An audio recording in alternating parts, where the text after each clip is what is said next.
Prices slump, economies shrink and austerity kicks in. Is this the end of the Middle East's oil rush? South Africa's unemployment hit a record high before the pandemic, plus Uber's fight to save the gig economy. Counting the cost on Al Jazeera. Hi, I'm Steve Clements, and I have a question. Is there a connection between the shooting of Jacob Blake in Kenosha, Wall Street capitalism, and excessive military spending? My guest today says there is. Let's get to the bottom line.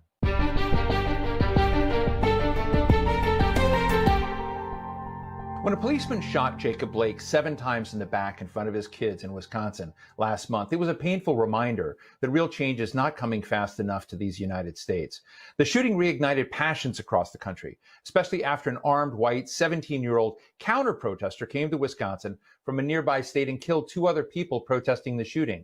So what's going on in the United States? Are we heading down a healthy road?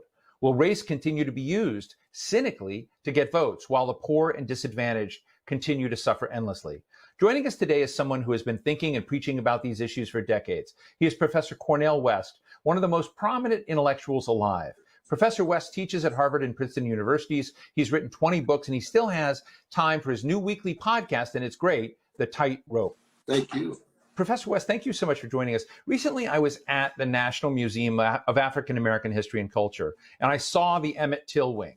I saw the wing that tells the story of the horrifying near genocide in Tulsa in 1921. And it began to occur to me that George Floyd, Ahmaud Arbery, Breonna Taylor could one day be a wing in a museum, and we would still have everything the same. Going to continue on as it always has. Well, it's certainly a moment of change. The question is whether it's going to be change that tilts toward poor and working people, or whether it would be a change that just reconsolidates elite rule, moving in much more neo-fascist ways. But let me say this, Brother Steve, in tribute to you and the work you've done with the legendary Chalmers H. Johnson, one of the great scholars of the American Empire, that much of American public discourse and most American intellectuals are disarmed at this moment because we have never taken seriously what it means to examine America as an empire and the ways in which America as an empire allows us to understand the relation between white supremacy, let's say like a George Floyd being lynched, and Wall Street and corporate elites and the military-industrial complex and the empirical tentacles of the United States around the world with the 800 military units, a military budget that is more than the next 9 countries combined. So what happens is that even when you think of the museum, the museum is just so Amerocentric, with no connection of the ways in which predatory capitalism and imperial subordination abroad, tied to geopolitics and tied to natural resources like oil in the Middle East, for example, are connected to white supremacist practices at home. And so as the American empire continues to decline, as it moves toward its collapse, as it were, we don't have the intellectual weaponry required to understand what is really going on. Now, William Appleton Williams and Bernard de Volto, these back in the 30s and the 50s, and Chomsky today, and of course, W.B. Du Bois and Sylvia Wynter and her brilliance and genius from the vantage point of Jamaica and Stanford University provides some intellectual weaponry. But for the most part, the orientation of our public discussion, the orientation of the curriculum in our universities do not understand the United States as empire. That's why we can get Barack Obama always talking about the democratic settler colonial enterprise that moved from 13 states to 48 and then 50 as imperial expansion, as opposed to America as a democratic experiment that left out black people, and all we need to do is include black people. America becomes another, that grand city on the hill, that beacon of liberty. No, even if white supremacy were to disappear, America would still be an unjust society, because the capitalist processes are such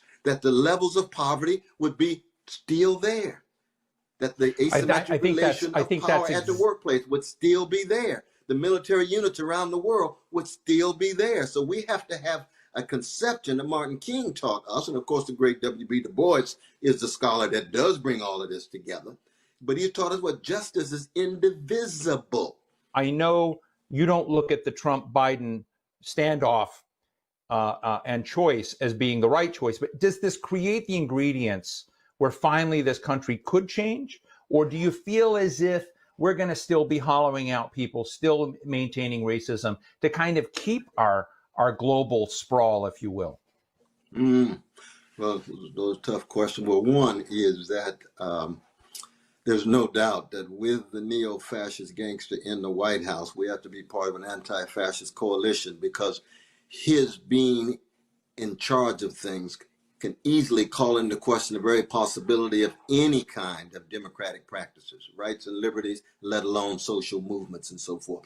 The neoliberal wing of the ruling class, which is the establishment of the Democratic Party, is still going to be a disaster, but not the catastrophe that Trump is, because they're still so tied to Wall Street. They're still so tied to the Pentagon. They're still so tied to militarism around the world. And their conception of justice is to just simply make the class and imperial hierarchy more colorful. So they want more black people. They want more brown people. They want more women to be part of this class hierarchy, to be part of this imperial hierarchy. So it's still very much an imperial democracy in that sense. And that's where so many people think that, lo and behold, that's what it means to be progressive. But the much more truth-telling and justice-seeking tradition that does have real roots in the United States. The United States has always have had critics of the American empire. There's always been Ella Baker, who was invoked by Biden himself in the speech. Ella Baker was an exemplary anti-imperial and a strong critic of capitalism, as she worked with Martin Luther King Jr. and as she worked with Stokely Carmichael and Diane Nash and the others. Where things are going now, I just don't know. I mean, we had a wonderful gathering the last few days with Brother Dick Branna and the Movement for a People's Party, where you got this variety, cacophony of very, very courageous, visionary voice support of any regime that is dominating or occupying a people. The vicious Israeli occupation, for example. We must stay in contact with the rich humanity of our Palestinian brothers and sisters without in any way engaging in anti-Jewish hatred, anti-Jewish sensibility, but telling the truth about the vicious behavior of right-wing Jewish elites, gangsters like Netanyahu and so forth. Same would be true in terms of critiques of domination in Russia, the critiques of domination in China, critiques of domination in Africa. We'd be able to tell the truth, and the condition of truth is to allow suffering to speak.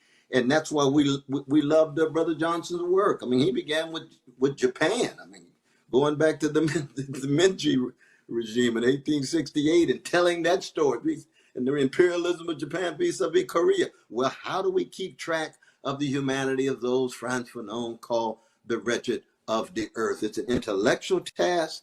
It is a moral task. And I speak, of course, as a Christian. It is a spiritual task. We have to have a fortitude in the face of all of the oppression, the lies, the crimes, and the naked, ugly repression that will more than likely come our way. And that fortitude can be fructifying, a wonderful word from William Wordsworth's Prelude. What is it to fructify? To generate fruit, to generate intellectual fruit, ways of seeing, to generate moral fruit, ways of acting, to generate aesthetic fruit, ways of feeling, to see differently, feel differently, act differently, so that we keep track of empire, white supremacy, male supremacy, homophobia, transphobia, any forms of religion that would undermine rights and liberties, any forms of institutions that would lose sight of the precious humanity of each and every one of us. And I would even go as far as to say, of course,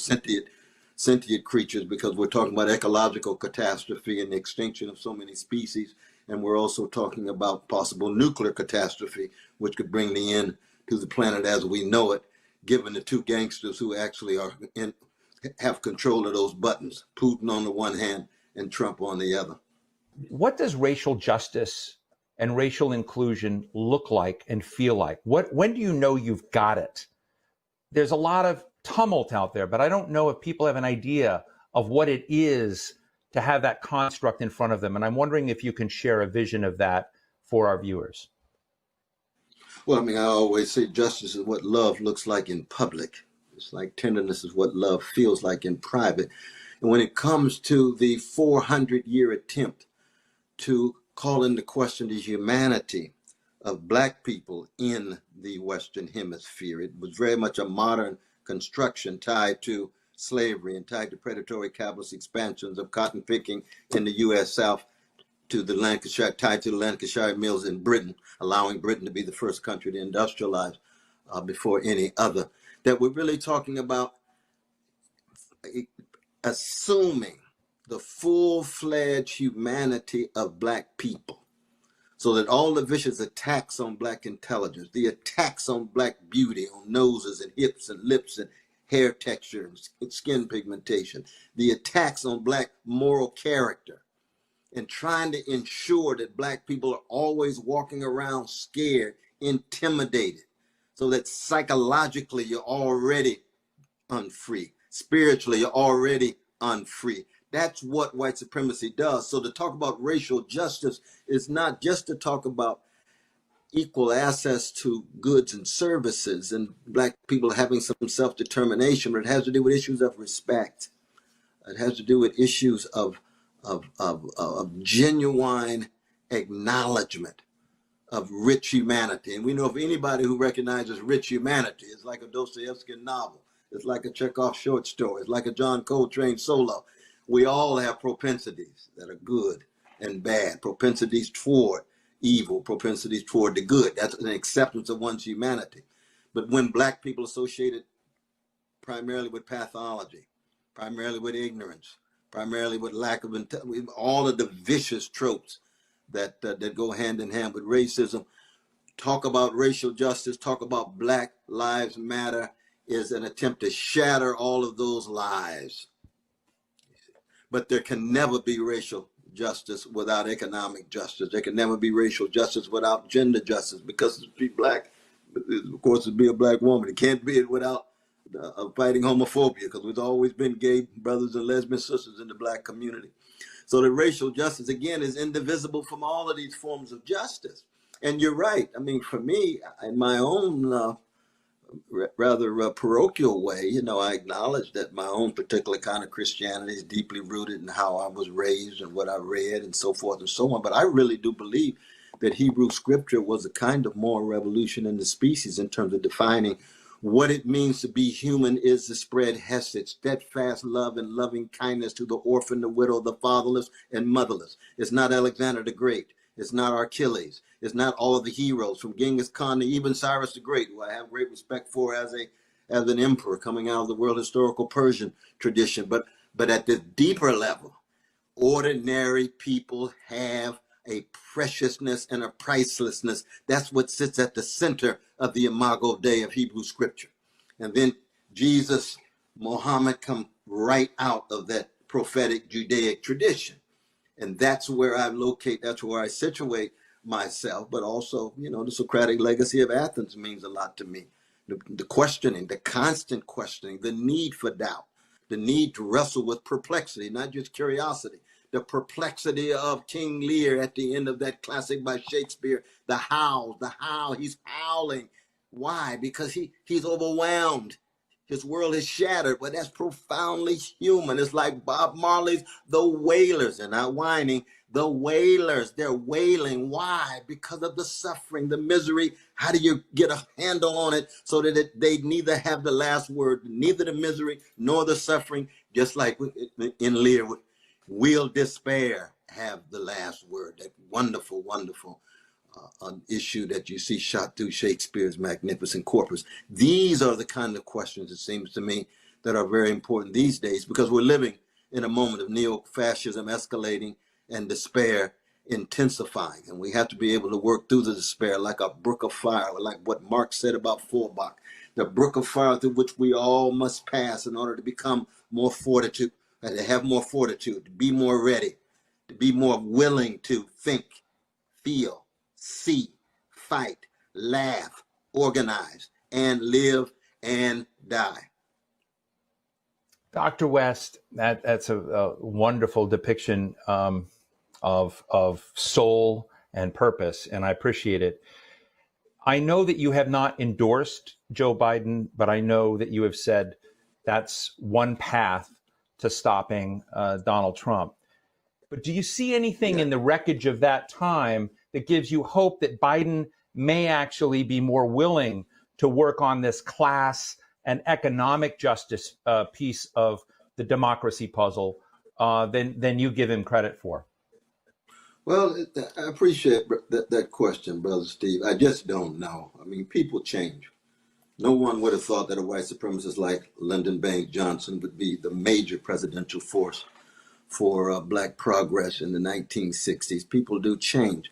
The evidence for Biden doesn't look good. That Biden tends to be someone who just moves with the whispers of others. You know, the crime bill, the architect of the leading, most massive mass incarceration regime in the modern world, targeting poor people, especially black youth. The same would be true with the war, the Iraq, the killing of 500,000 precious brothers and sisters in Iraq with no apology whatsoever. I mean, these are real crimes against humanity, it seems to me. And he's not the only politician. Politicians across the board were complicitous in Congress in Washington, D.C. at that time. But he might change. I mean, I do believe people can change. I just can't make a progressive project on his changing. That's why I vote for him as an anti-fascist vote. I stand with Noam Chomsky. I stand with Angela Davis. I stand with my brother Bob Avakian and Carl Dix. I stand with a whole host of leftists and progressives who have anti-fascist orientation. But I respect the Paul Streets and the Chris Hedges and the Glenn Fords and the Margaret Kimberleys and the Jumu Barakas, who are very critical of any vote for Biden. They're still my comrades. We just disagree strategically on that. But who knows? I mean, it could be that the escalating people in the streets, the pressure from the streets, does make Biden more and more LBJ-like at this time. It's hard to say. Will Sister Kamala Harris also be pushed? It's hard to say. Her record is not in any way encouraging in this regard. She seems to be very much like Biden. She is a garden variety politician. She will do what is necessary in order to win the next election and in order to win the applause of the centrists and the moderates, and especially the donors and the benefactors who provide the money. I do think the Democratic Party is just so colonized by Wall Street and big money and big donors and the big lobbyists from AIPAC, for example. You got a number of folk in the Democratic Party who know that the treatment of our brothers and sisters on the West Bank and in Gaza is crimes against humanity, but they don't have the courage, they don't have the backbone to speak out against it. They'll be viewed as anti-Semitic, they'll be viewed as anti-Jewish, and it's just not the case. But that's lobby, that's lobby money. Thank God we've got all of these young Jewish brothers and sisters who are now joining hands with many of the Palestinians and many of us in terms of calling for justice. But we want to make sure, of course, that all of us are accountable. Palestinians, Jews, across the board, in terms of truth, in terms of justice. No revenge, no hatred. We have to bring critique to bear no matter what. But we're focusing on the suffering and the misery. Will Biden be open to that kind of move? I doubt it, but you never know. I don't believe in dictating people's behavior, though, brother. No, we human beings, we are mysterious, unpredictable disasters and possible wonders at the same time. As people watch the violence in Portland, as they worry about what's going on in cities, how do we get it right, Dr. West? Well, I tell you, that's another wonderful question, though, brother. You know the great poet T.S. Eliot, who, even given his artistic genius, had his own reactionary politics, too much anti-Jewish element in him, but his genius is undeniable. He wrote 1936, Burnt Norton. He says, we moderns are distracted from distractions by distractions. And so much of American culture, which is a commodified culture, is full of just weapons of mass distraction. And so much of the substantive issues of Pentagon power,